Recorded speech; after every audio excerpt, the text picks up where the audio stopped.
In today's video, 3 things that tell us that we are actually in a fat loss plateau and the strategies on how to get through them with Coach Lexie. Hey guys, what's going on? This is Paul Rebello from ProPhysique.com and I have a special guest with me today. How are you doing, Lexie? I'm doing well. How are you? I'm excited to be back on your channel, by the way. I always feel so special. Yeah, so Lexie is not only a coach, but also a client of mine, and we are actually in prep to get back on stage. Yes, it's been a little while. Last time I was on stage was late summer, fall of 2021. So now here we are, spring of 2023, and we're going to make it happen again this year. And it's a perfect time to talk about what we do and what we recognize as coaches that are plateaus, right? There are phases throughout a dieting process where we get stuck trying to lose body fat, trying to get leaner.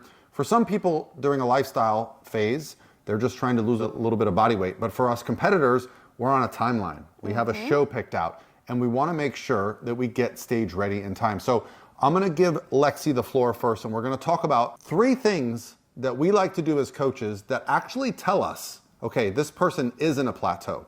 So I'm going to let Lexie take away the first one.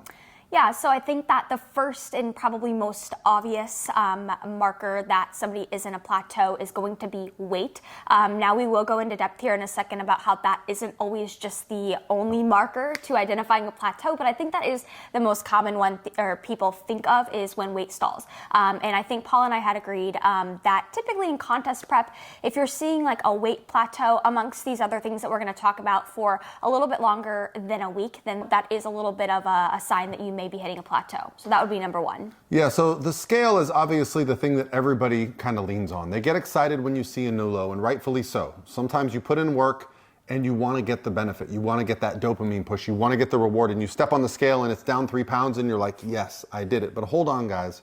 Our bodies are mostly water. And the thing that's represented on the scale is going to be the fluctuation of water in and out of our body, which is not always represented by fat loss, okay? So Lexie and I and all the coaches at ProPhysique, what we look at are typically 3 things, okay? Yes, we love to see the scale weight, but more importantly than that, we love to see pictures. Pictures don't lie, they tell a story. If you use consistent lighting, consistent clothing, consistent angles, you're going to see the changes. And the next one is going to be the measurements. And I also like to just ask my clients how their clothes are fitting.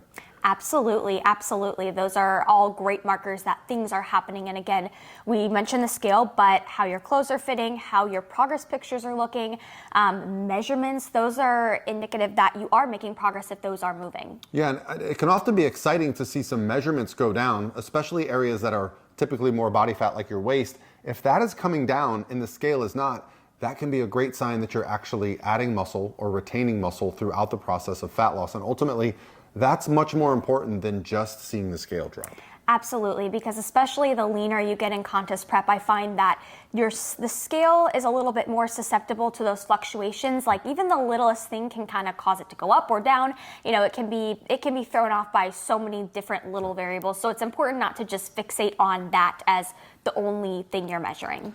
Right, so if we indicate that, okay, maybe there's a situation here happening where we're not losing body fat, the next thing we're gonna look at is how consistent you're being, right? Because although we're setting up a plan for our clients and you guys are following a plan and you're hopefully being consistent, what we check for in our updates is a consistency score when it comes to food, training, cardio, even things like sleep. So even though you may think you're stuck, if you're not being consistent, there can be some errors in caloric intake, errors in caloric expenditure, or just some stress that's causing you not to adjust. So you're not actually in a plateau, you're just not on plan. Absolutely. Consistency really is key. And like Paul just said, it's not just with food, it's consistency with your sleep, your stress, your recovery, all that stuff. And I also like to always ask like my competitors, my clients, what they are eating on a day-to-day basis too. Sometimes in contest prep, keeping it as simple as possible with your food day-to-day is going to be best rather than trying to eat something significantly different day to day. Those food variances can sometimes cause weight to, be a little confusing and go up and down as well. Yeah, so, like I said, our bodies are mostly water. And when you take in something that is higher in fiber, higher in sodium, that can cause you to retain some fluids for a couple days. And that can really kind of be demoralizing when you're expecting the scale to be down. You've been putting in a lot of work, but maybe you accidentally increase your sodium intake, increase your fiber intake, ate something that you have a food intolerance for, right? This is why consistency when we're in a fat loss phase, meaning the same foods, the same meals, kind of doing the same timing, is going to ensure that digestion is consistent, fluid retention is consistent, and then you can really start to see the results or not see the results. And that data is what allows us to know for sure if we are stalled. Absolutely. And I think meal timing is another one to kind of point out really quickly. If you are in contest prep, sometimes I find that if a client is eating, their last meal a little bit later than normal, they go to bed with that food volume in their stomach. They wake up, that food's kind of still, in their stomach, weight is up. So I think meal timing is something in contest prep you want to try to keep as routine and regular as possible. All right, so for the third thing that we're gonna look for is how long has it been? Okay, guys, how long have you been at this same weight? Because we don't wanna get caught up in thinking that weight loss is linear. It's not going to consistently drop slightly every single day. Typically what we see during a fat loss phase is there will be a change in the average over time, and sometimes there'll be larger drops. But if you look at the scale every single day, don't get overwhelmed by that. Yes, absolutely. I think that it is a beneficial tool as a competitor to weigh in daily so you can see those averages, because after all, the average is what's going to hold the most precedence. But don't get so caught up on those little minor fluctuations day to day. As Paul mentioned in the beginning, those are highly dictated by water. Yeah, so what we're going to focus on for making changes is certainly no less than a week, right? I want to see a full week's data of us being on plan, hitting our numbers, getting our cardio in, getting good rest. And if we're not seeing progress, then we can take that data and assume, okay, this is likely our maintenance, or it is not a big enough deficit to elicit the response that we're after, and then we can decide to make changes. So now that we know how do we determine if we are actually making progress or not, let's talk about some tools in our toolbox that we use as coaches on how to break through these plateaus. And I'll let you start.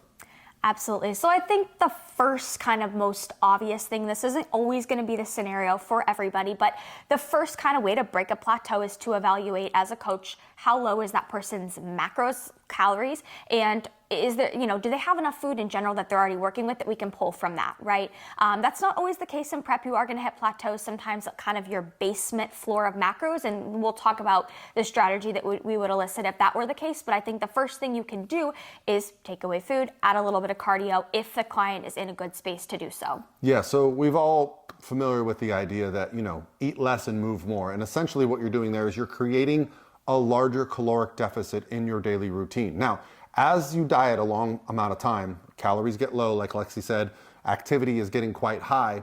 Sometimes what will happen is the body will start to really conserve energy. And you'll know this because you're less active, okay? You'll actually start to intentionally avoid movement. You might not realize you're doing it at first. You might not even be moving your hands as much. You might not have as much energy. The people around you will notice. Your tone might change, right? Our bodies get very good at conserving energy, especially when we've been low calorie for a while. This is where we use strategies of increasing calories and reducing cardio for short amounts of time, whether it be a 1 or a 2 day higher carbohydrate refeed day or a full week with lower cardio and higher calories that we commonly refer to as a diet break now, to kind of reestablish our maintenance calories and set someone up for bringing their stress down.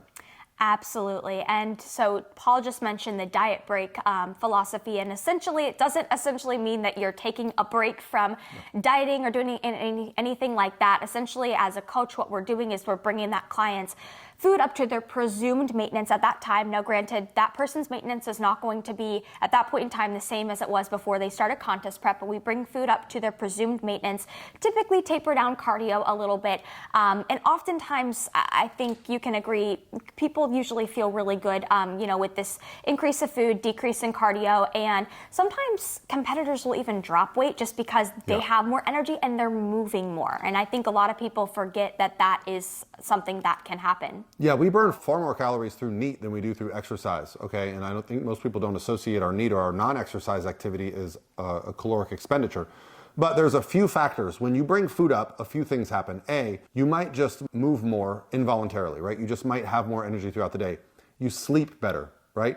As you're taking in a few more calories, especially things like fat, your hormone production might increase. Your sleep quality, your stress lowers. So there's these things at play that, the human metabolism, the human body is so complex that what happens is, even though you're technically taking in more food, your body is going to start burning through that food quicker. And with competitors, very frequently we see a maintenance of weight or a drop in weight, which can give us some ideas on how to break through these plateaus the next time we hit them.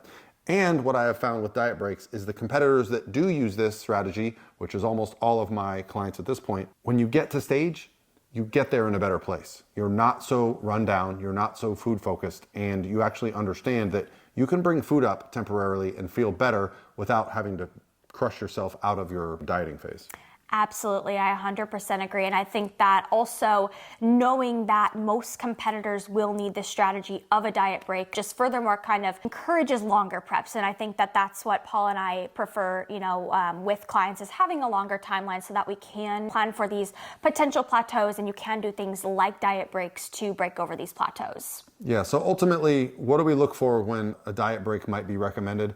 Typically what it's been is someone who's lost a considerable amount of body fat. We've been dieting for say, 8, 10, 12 weeks. We've lost a considerable amount of body fat. And what happens is you'll start to make adjustments. You'll bring calories down. You'll bring cardio up.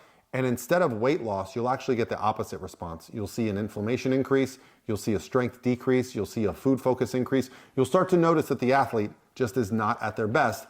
And this is the perfect time to go, you know what? Instead of running you into the ground, let's bring you up to maintenance. Let's give you a week of recovery and then set you up to go back into the deficit as needed. Or if you lose weight, maybe we just use diet breaks for another week or longer. But the purpose here is actually checking in, paying attention, and getting an understanding of the big picture with the athlete, because everyone is going to adjust. Okay, that's perfectly healthy. And I think some people think they're going to cruise through a dieting phase. They're going to pick amount of calories and get all the way to their goal. No, everyone's going to have to adjust their approach throughout the process. And if you understand that, it's a lot less stressful. Absolutely. One of the quotes I always like to use is it's not always about working harder, it's about working smarter. And I think exactly what we just talked about, demonstrates just that. Hopefully these 3 tips help you guys in understanding if you've reached a plateau. Also, be sure to go check out Lexie's channel. She's doing an amazing job documenting not only her prep, but her clients' work and her journey through this fitness life that we have here. Yeah. All right, guys, have a great day. Thanks, guys.